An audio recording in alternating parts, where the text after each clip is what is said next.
হেরোইনের নেশা থেকে ফিরে এসেছে আজাহার। এখন সে একজন স্বাবলম্বী পুরুষ। এখন তার পেশা ইলেকট্রিশিয়ান, এখন তার পেশা ইলেকট্রিক কাজ।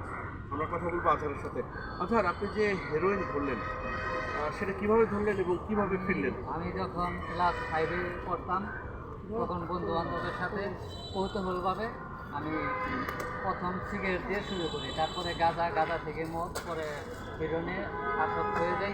হিরোইনে আসক্ত হওয়ার পরে আমার এরকমের পরিস্থিতি হয় যে আমার অবস্থা খুব ভয়াবহ হয়। তারপরে কিছুদিন পরে আমি বিয়ে করি, আমার দুইটা সন্তান হয়, দুইটা মেয়ে হয়। মেয়ে হওয়ার পরে মেয়ে যখন স্কুলে যায় তখন মেয়ে স্কুল থেকে এসে কান্নাকাটি করে, কী ব্যাপার কি তুমি স্কুল থেকে এসে কান্নাকাটি করো কেন? যে আমি স্কুলে মুখ দেখাতে পারি না। কী কারণে? মানুষে বলে আমি হিরোইন মাইয়া, তোমাকে সবাই হিরোইন বলে, এই বলে তুমি ভালো হোক ছেড়ে দেবে। তারপর আমি ছাড়ি না। ওই কথা শোনার পরে মেয়ে স্কুল থেকে আসছে, মেয়ে আপনার জুতা খুলতেছে, আমি দেখতেছি যে মেয়ের পায়ের মাঝে নুপুর আছে। আমার হিরোইনের খুব প্রাণ উঠছে নেশার, আমি নেশা পেয়েছি। আমি মেয়ের 7-5 করে বুঝাই দিয়া মেয়ের কই যে তোমার এটা দিয়ে ছিঁড়ে গেছে গা।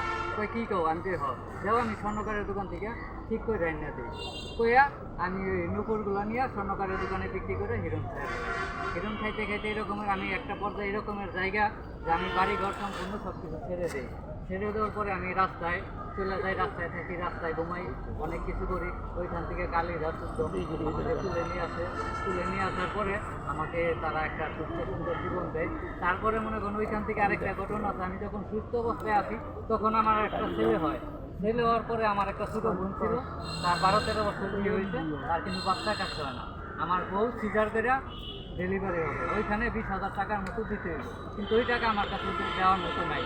আমি হইলাম মনে করেন রবিন সেন্টারে, রিহাব সেন্টারে, কিন্তু আমার বউয়ের কাছে ওই সময় কিন্তু টাকা পয়সা নাই। ওই সুযোগটা এখন ডাক্তার বলে হয় বাচ্চা আর স্ত্রীকে যদি বাঁচাইতে হয় তাহলে এই মুহূর্তে টাকা আগে জমা দিতে হইব। ওই সুযোগটা আমার ছোটো বোন নেয়, নেওয়ার কারণে ছোটো বোন বলে যে যদি মেয়ে হয় তাহলে আমাকে একবারে লিখে দিয়ে দিতে হবে, আর যদি ছেলে হয় তাহলে আমরা সবাই মানুষ করবো, তাহলে আমি যদি ইসলামে শহীদ হয় তাহলে আমি আপনার ট্রিটমেন্টের টাকা দেবো। দেওয়ার পরে এরকমের দেয়।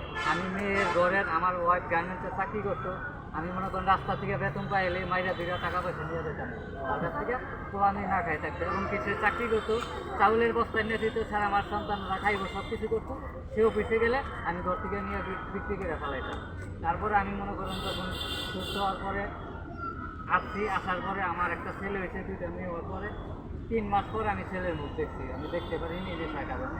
কারিদাস উদ্যম আমাকে অনেক সহযোগিতা করেছে। করার পরে আমি যখন সুস্থ জীবনে আসছি, তারা আমাকে 18,000 টাকা দিচ্ছে। আমি সুস্থ হওয়ার পরে আমি ইলেকট্রিক কাজে জড়িত হই। পরে তারা আমাকে কাজ দেয়।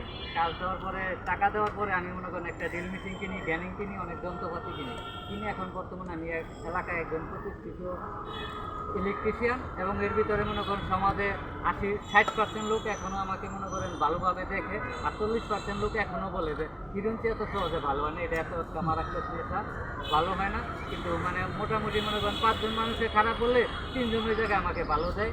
এবং কারিদাস উদ্যম আমাকে কিছু জায়গায় ভালো লাগা দিছে, যেই কারণে আমি এখন পর্যন্ত সুস্থ আছি।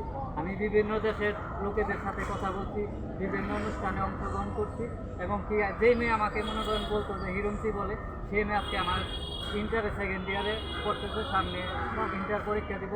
সবার কাছে দোয়া করি যাতে আমার মেয়েটা ভালোভাবে পড়ালেখা করতে পারে। আপনারা সবাই দোয়া করবেন। আর বর্তমান আমি 9 বছর ধরে সুস্থ আছি, 9 বছরে পাড়া দিছি। 8 বছর সুস্থতার জীবনে আমি আমার এলাকা হলো ইপিজেড রপ্তানি।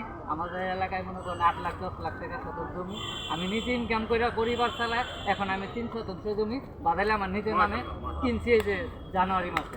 সবাই আমার জন্য দোয়া করবেন।